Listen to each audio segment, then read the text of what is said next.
Assalamualaikum warahmatullahi wabarakatuh. Halo Mas dan Mbak semua.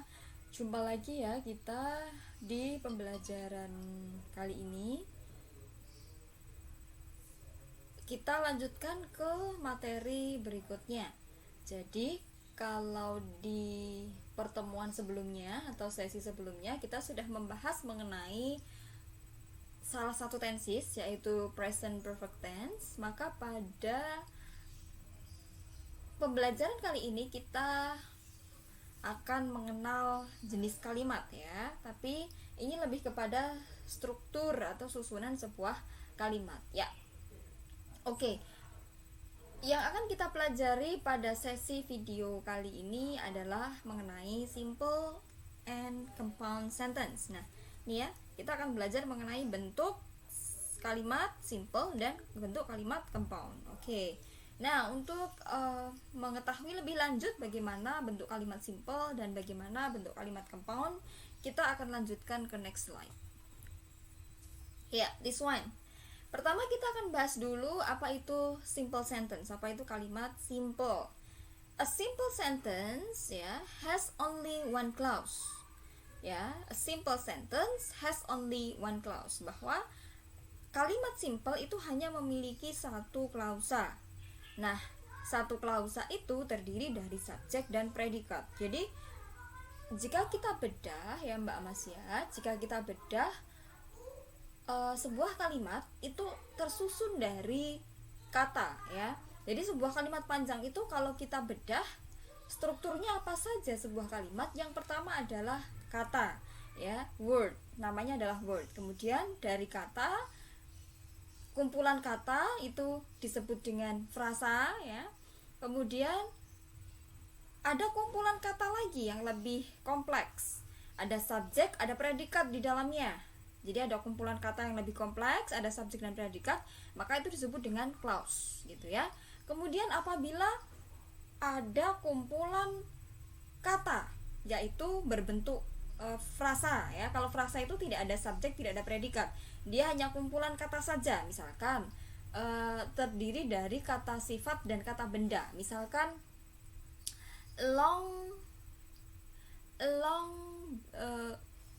misalkan kata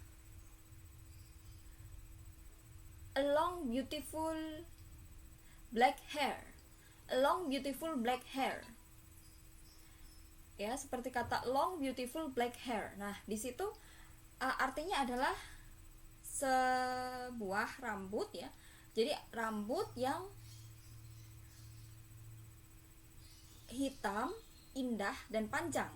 Rambut yang hitam, indah dan panjang. Long beautiful black hair.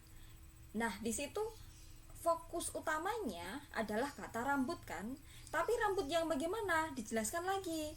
Rambut yang bagaimana? Oh, rambut yang hitam, panjang, hitam, indah dan panjang.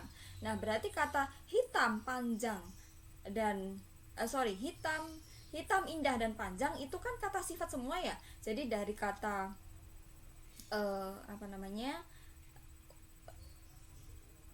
black itu adalah kata sifat ya, bisa termasuk kata sifat. Beautiful, indah itu kata sifat. Kemudian long, panjang juga kata sifat. Nah, kemudian ketemu dengan kata hair. Hair itu adalah kata benda. Jadi ini supaya paham saya tuliskan aja ya di slide ya. Jadi misalkan contoh kalimatnya begini. Contoh frasa. Ini saya mau buat contoh frasa, phrase ya. Nah, contohnya adalah a long beautiful black hair. Nah, Mbak Mas coba perhatikan kata ini.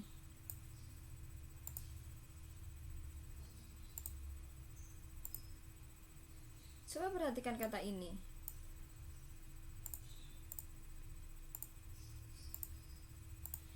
Ya, long beautiful black hair. Ini adalah kumpulan kata. Ada kata long, ada kata beautiful, ada kata black, ada kata hair. Namun, kumpulan kata ini tidak mengandung subjek dan predikat ya, tetapi hanya berupa kumpulan kata sifat. Ini kata sifat, ini kata sifat, ini kata sifat. Blacknya juga kata sifat. Kemudian ada kata hair di sini. Nah, hair ini adalah sebagai fokus dari frasa ini, yaitu rambut ya. Nah, ini kata benda. Hair ini adalah kata benda. Yang lain semuanya adalah kata sifat. Nah, ini baru kata benda. Nah, seperti ini ya. Ini adalah contoh dari frasa. Kenapa contoh dari frasa? Karena ada kumpulan kata di sini, tetapi tidak mengandung subjek dan predikat. Lalu frasa hanya terdiri dari apa? Biasanya hanya kumpulan kata. Kumpulan kata bisa jadi noun, noun dan noun, atau bisa jadi noun dan adjektif, atau adjektif dan noun gitu. Jadi tidak ada subjek dan tidak ada predikat atau kata kerjanya gitu ya. Dan di sini fokus utamanya ketika saya menyebut long beautiful black hair, ketika kata long beautiful black ini saya hapus, tinggal kata hair aja kan nggak masalah ya. Tinggal kata hair aja nggak masalah karena di sini fokusnya adalah rambut. Hanya saja fungsi dari kata sifat yang menyertai ini untuk memperjelas rambut yang mana, rambut yang pendek, rambut yang lurus, rambut yang keriting, rambut yang putih, rambut yang coklat, rambut yang mana. Nah, maka diperjelas. Oleh karena itu, ketika menyebut kata hair, supaya pendengarnya lebih jelas atau pembaca dari kalimat ini lebih jelas rambut yang mana, maka dijelaskan. Kata sifat di sini adalah fungsinya untuk memperjelas rambut atau hair ini. Maka dibuatlah kata sifat yang memperjelas kata benda. Nah, di sini ada panjang, indah, dan hitam, begitu ya. Jadi rambut yang mana yang dimaksud?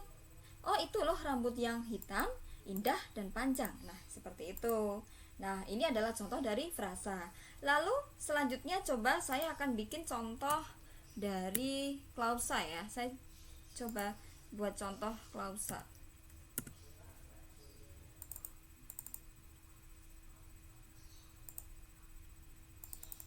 Oke ya, saya coba bikin contoh untuk klausa.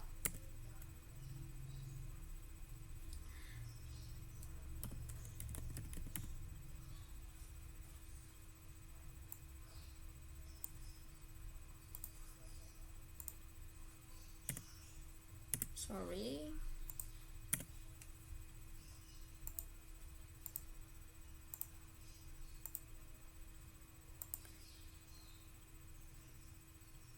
Kalau klausa ya, kalau klausa itu terdiri dari subjek dan predikat. Jadi dia berupa kumpulan kata tapi ada subjek dan predikatnya. Misalkan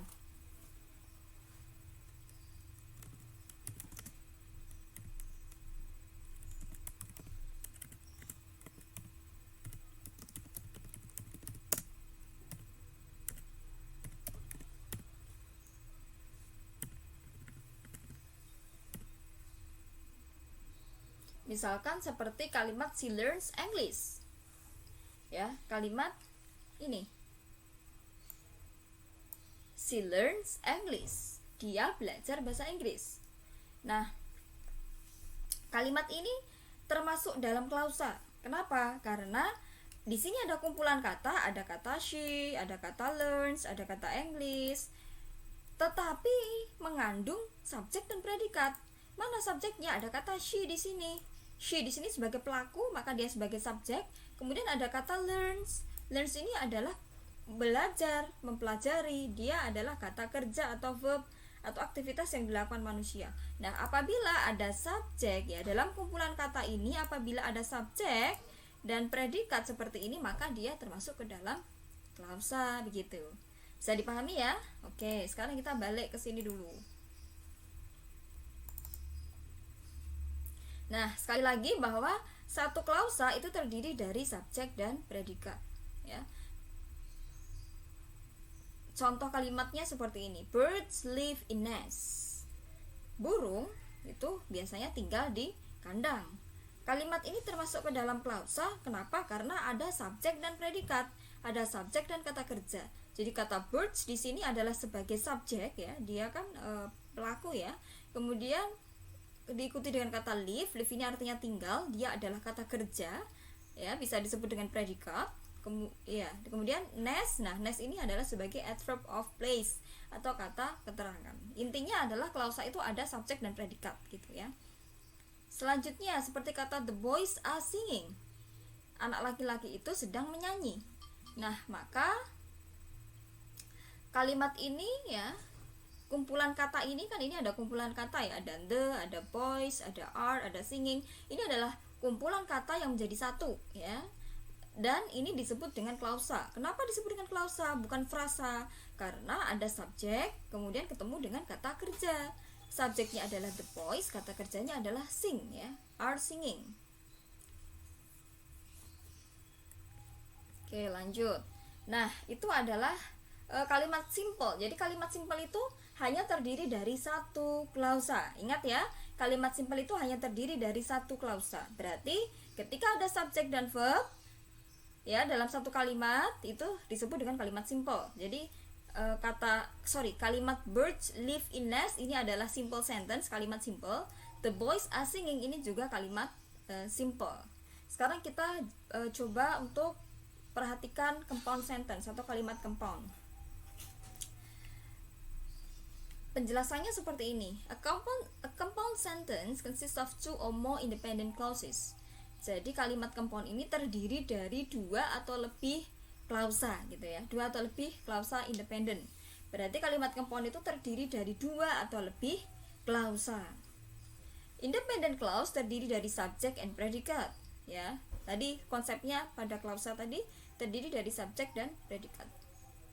Kemudian ciri kalimat compound adalah dalam satu kalimat terdapat dua independent clause yang dipisahkan oleh konjungsi. Jadi sekali lagi, kalau simple berarti hanya terdiri dari satu klausa. Jadi kalimat itu hanya terdiri dari satu klausa. Sedangkan kalimat compound itu terdiri dari dua klausa atau lebih ya, tetapi dipisahkan oleh konjungsi. Nah, konjungsinya apa saja? Ada for, artinya karena, and, dan, nor, atau. Biasanya untuk kalimat negatif. But, tetapi, or, atau. Untuk kalimat positif, yet, karena, dan so, jadi. Nah, konjungsi ini digunakan pada kalimat compound. Jadi kalau ada kalimat ya terdiri dari dua klausa atau lebih, kok dipisahkan dengan salah satu konjungsi ini, maka dia termasuk ke dalam kalimat compound. Nah, untuk mempermudah, konjungsinya disingkat menjadi fun boys ya. Untuk mempermudah dalam menghafal atau mempermudah dalam mengingat untuk kalimat compound, maka konjungsinya disingkat menjadi fun boys. Jadi F-nya ini adalah for, A-nya adalah and, kemudian N-nya adalah nor, B-nya but, O-nya or, Y-nya yet, dan S-nya adalah so gitu ya. Coba kita lihat contoh biar lebih paham. Nah, di sini ada contoh kalimat. You may watch TV or you can go out to play. Titik. Coba Anda perhatikan, di sini ada berapa klausa. Ingat ya, kita bisa tahu ini ada berapa klausa yaitu dengan menganalisis subjek predikat dalam kalimat ini ada berapa. Coba di sini you ini sebagai subjek, watch-nya sebagai verb. Berarti ini klausa 1. Lalu kita ke sini kok ketemu dengan kata or. Or tadi adalah konjungsi ya. Kemudian kata selanjutnya kok ada you. Berarti you ini subjek 2. Kemudian ketemu dengan kata go out. Go out ini adalah kata kerja lagi. Berarti kata kerja kedua. Otomatis ini berarti klausa kedua. Nah, kalimat ini termasuk ke dalam kalimat compound karena terdiri dari dua klausa dalam satu kalimat. Ini klausa 1 ya. Kata you may watch TV ini klausa 1. You can go out to play ini adalah klausa 2 dan dipisahkan oleh konjungsi or. Kemudian the next sentence. You read the book series and Vania writes the summary in the same time. Nah, coba kita perhatikan. Di sini ada kumpulan kata ya, dalam kalimat ini ada kumpulan kata. You-nya sebagai subjek, read-nya sebagai verb atau kata kerja, book series-nya sebagai objek. Lalu ketemu dengan ini berarti you read the book series ini sebagai klausa 1 karena ada subjek, ada verb atau predikatnya. Kemudian dipisahkan oleh konjungsi N. Ketemu lagi dengan kata Vania. Vania ini adalah subjek ya, pelaku. Kemudian selanjutnya ada kata writes. Writes ini adalah menulis, dia adalah predikat atau verb ya, kata kerja. Kemudian ketemu dengan summary, ini adalah objek, dan in the same time, dalam waktu yang sama, ini adalah keterangan waktu atau adverb of place. Maka kita bisa simpulkan bahwa kalimat ini termasuk kalimat compound karena apa? Dalam satu kalimat terdiri dari dua klausa. Klausa 1 adalah you read the book series, klausa 2 adalah Vania writes the summary in the same time. Dan ya, kalimat ini terdiri dari dua klausa dipisahkan oleh sebuah konjungsi N. Maka ini mengindikasikan kalimat compound. Nah, contoh lainnya seperti ini. He took the test several times but he could not pass. Dia sudah mengikuti beberapa kali tes, tapi dia belum lulus. Nah, coba perhatikan kata took di sini ya. Ini adalah verb berapa ini? Ini adalah verb 2. Otomatis verb 2 ya, karena kalau verb 1 pasti di sini ada s-nya karena subjeknya tunggal ya. Jadi menjadi he takes. Tapi karena ini kata yang digunakan adalah took, maka indikasinya adalah verb 2. Dan memang bentuk satu dari kata take itu adalah took. Nah, jadi kalimat ini kalau saya boleh menyebut jenis tensisnya apa, maka jenis tensisnya adalah past tense ya. Kalau kalimat nomor 1 tadi, yang ini adalah kalimat jenis tensis simple present. Kalimat nomor 2 juga jenis tensis simple present. Kita bisa tahu dari kata kerjanya. Di sini verb 1, kemudian di sini juga verb 1 ya. Kata writes ini pakai s karena Vania tunggal. Kalau subjeknya tunggal berarti kata kerja harus pakai s, maka indikasinya dia verb 1. Kalau verb 1 berarti present. Sedangkan pada kalimat yang ketiga ini adalah indikasinya tensisnya adalah past tense. Coba kita perhatikan dari awal. Di sini ada kata he ini sebagai subjek, took-nya sebagai verb ya, berarti ada subjek, ada verb, ada subjek, ada predikat. Kemudian ada kata the test, test berarti objek, and then several times ini adalah keterangan waktu. Oke, berarti ini adalah klausa 1 ya, karena ada subjek, ada verb, maka dia tergolong klausa 1. Lalu dipisahkan dengan kata but. But ini adalah konjungsi ya, konjungsi untuk penanda kalimat compound. Lalu diteruskan ada kata he. He di sini adalah sebagai subjek. Kemudian could not pass. Pass ini melewati atau lulus, dia adalah kata kerja. Berarti he could not pass ini adalah klausa 2. Dalam kalimat ini terdiri dari dua klausa ya. He took the several times adalah klausa 1, he could not pass adalah klausa 2.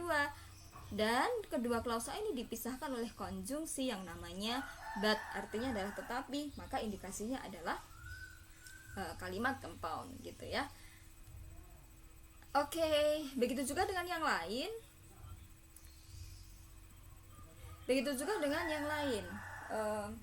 Penggunaan yet ya, for ini sama. Penggunaan yet, for ini sama.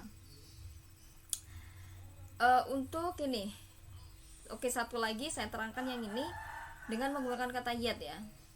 He is famous, yet he is very humble. Dia sangat terkenal karena dia ramah.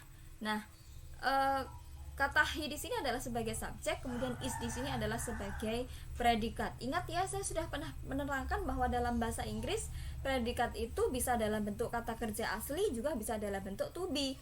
Khusus dalam kalimat ini dia berbentuk to be, maka dia klausa 1 ya, karena ada subjek, ada predikat. He is famous ini adalah predikat 1 karena dalam kalimat he is famous ini terdapat subjek dan predikat. Predikatnya adalah to is dalam bentuk to be. Kemudian ketemu dengan kata yet, ini adalah konjungsi. Dilanjutkan lagi ketemu dengan kata he ini adalah sebagai subjek 2. Kemudian ada kata is. Nah, is ini adalah sekali lagi dia adalah predikat ya, tapi bentuknya adalah to be. Kemudian ketemu dengan kata humble. Humble ini adalah kata sifat. Famous di sini juga kata sifat sama ya. Maka he is famous ini adalah klausa 1, he is very humble ini adalah klausa 2, dipisahkan oleh sebuah konjungsi yaitu yet ya. Dia menunjukkan kalimat compound. Gitu ya.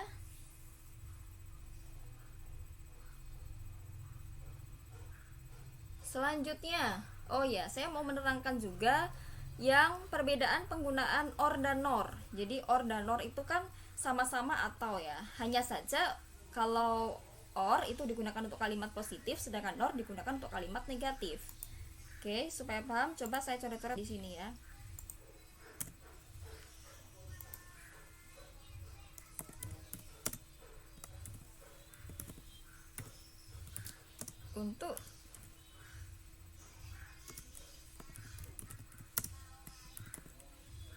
Untuk kalimat positif ya, sedangkan nor itu artinya sama-sama atau, tapi untuk kalimat negatif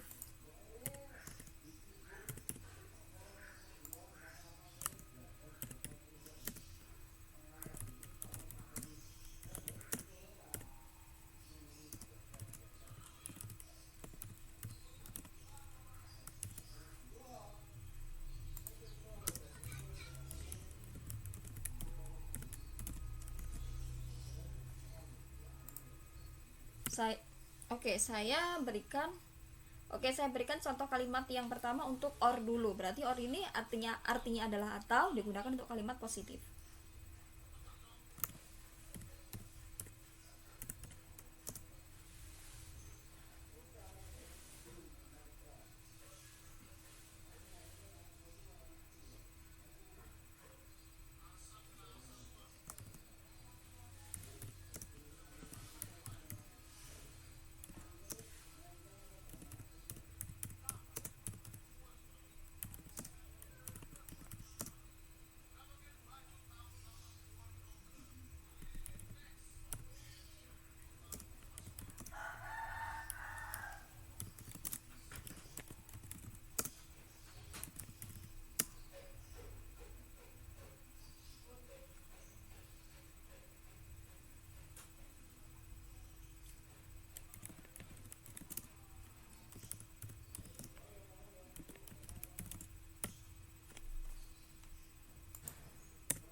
Nah, perhatikan kalimat ini. You should submit this task soon or the teacher will reduce your score. Kamu harus mengumpulkan tugas ini segera, atau nanti guru akan mengurangi nilaimu. Karena terlambat dalam mengumpulkan pasti ada pengurangan poin, kan begitu ya. Keterlambatan dalam mengumpulkan tugas yang sudah disepakati maka mengakibatkan pengurangan poin.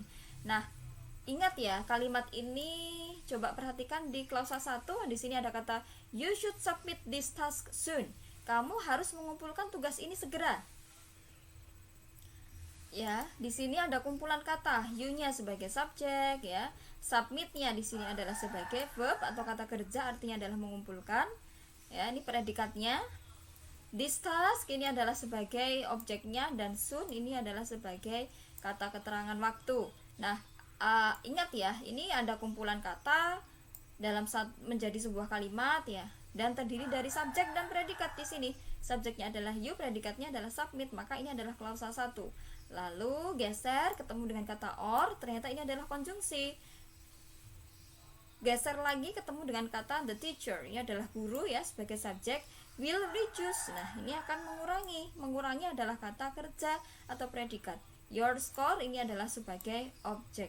Nah, maka ini dalam klausa ini ya, the teacher will reduce your score, ini termasuk ke dalam klausa. Karena apa? Ada subjek ya, subjeknya adalah teacher, kemudian ada kata kerja atau predikat yaitu reduce. Nah, jadi you should submit this task soon ini adalah klausa 1. Bentuknya adalah positif karena tidak ada notnya. Kemudian klausa kedua adalah the teacher will reduce your score. Ini juga klausa ini termasuk klausa 2 dan bentuknya positif karena tidak ada kata not di sini. Kemudian dipisahkan oleh konjungsi or ya. Kalimat positif semua ya. Artinya adalah kamu harus mengumpulkan tugas ini segera atau guru akan mengurangi nilaimu begitu. Nah, sekarang kita coba bikin kalimat untuk yang menggunakan kata nor. Nor ini artinya adalah atau tapi untuk negatif. Kalimat negatif. Berarti kalau kalimat negatif itu harus ada notnya ya. Contohnya adalah seperti ini.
Contohnya adalah seperti ini. James does not save his money well, nor John tidak menyimpan uangnya dengan baik. Atau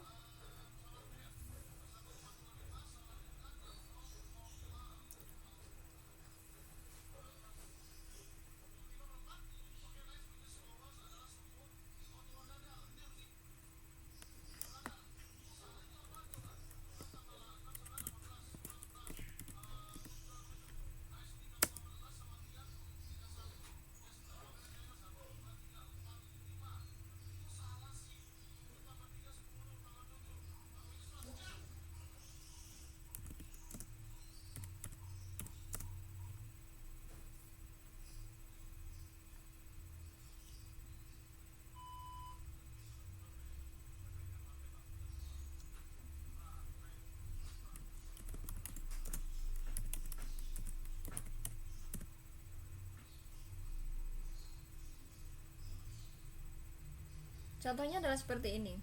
James does not save his money well, nor James is not care person. James itu tidak menyimpan uangnya dengan baik. Ya, kemudian atau James adalah bukan orang yang bukan orang yang berhati-hati, bukan orang yang hati-hati. Nah, coba kita perhatikan di sini ada kata James, ini adalah sebagai subjeknya ya. Kemudian ada kata not, ya, ada kata not, tidak menyimpan. Nah, menyimpan ini adalah kata kerja atau predikat. Karena ada not bentuk kalimat negatif, maka ya ini ya kata kerja atau predikatnya. Intinya adalah pada save ini menyimpan. Kemudian his money ini adalah sebagai objek dan well ini adalah keterangan cara. nor ini adalah penghubungnya ya, kata konjungsi. Kemudian ketemu lagi dengan kata James. James ini sebagai subjek 2. Kemudian ketemu dengan kata is. Nah, is ini adalah predikat tapi bentuknya to be. Kemudian ketemu dengan kata not ya. Karena ini adalah kalimat negatif, maka tentu harus ada not-nya. Ya, kemudian diikuti dengan care person. Nah, care ini adalah kata sifat, personnya adalah kata benda. Berarti ini adalah kata sifat ketemu dengan kata benda, namanya adalah noun phrase ya. Oke, coba perhatikan dari awal ya kalimat ini. James does not save his money well. Nah, ini termasuk ke dalam klausa. Dia kumpulan kata, ada James, ada does, ada not, ada save. Ini kan kata semua ya. Ada his, money, well, kumpulan kata dan mengandung subjek dan predikat. Mengandung subjek dan predikat. Subjeknya adalah James ya. Kemudian predikatnya adalah save. Hanya saja ini bentuk kalimat negatif, maka does not save ini adalah satu rangkaian predikat. Ya, maka termasuk klausa karena ada subjek dan predikat. Kemudian pada kalimat selanjutnya di sini ada kumpulan kata ya, James, kemudian ada is, not, care, person, ini kan semua kata. Kumpulan kata ini kita coba simak. James is not care person. Kumpulan kata ini mengandung subjek dan predikat. Mana subjeknya? James. Kemudian predikatnya adalah is ya, predikatnya berbentuk to be. Maka ini adalah klausa 2. Nah, kedua klausa ini ya, mohon maaf, kedua klausa ini dipisahkan oleh sebuah konjungsi namanya adalah nor ya. Nah, nor ini artinya adalah atau, digunakan untuk kalimat negatif. Nah, ini ada not-notnya seperti ini, berarti ini indikasinya adalah kalimat negatif. Sekali lagi artinya adalah James tidak menyimpan uangnya dengan baik, atau James adalah orang yang ini ya, bukan orang yang hati-hati. Artinya adalah teledor gitu. Sampai sini bisa dipahami ya. Oke. Selanjutnya adalah your time to do practice, latihan untuk membuat kalimat seperti yang sudah saya jelaskan sebelumnya ya. Silahkan buat 5 kalimat dalam bentuk simple sentence dan 5 kalimat dalam bentuk compound sentence. Untuk tiap-tiap ini ya, berarti 5 kalimat simple dan 5 kalimat compound. Okay, I think enough for my explanation today. And if you have questions about this explanation, you can ask and deliver and convey your questions in the WA learning group. Okay, see you. Wassalamualaikum warahmatullahi wabarakatuh.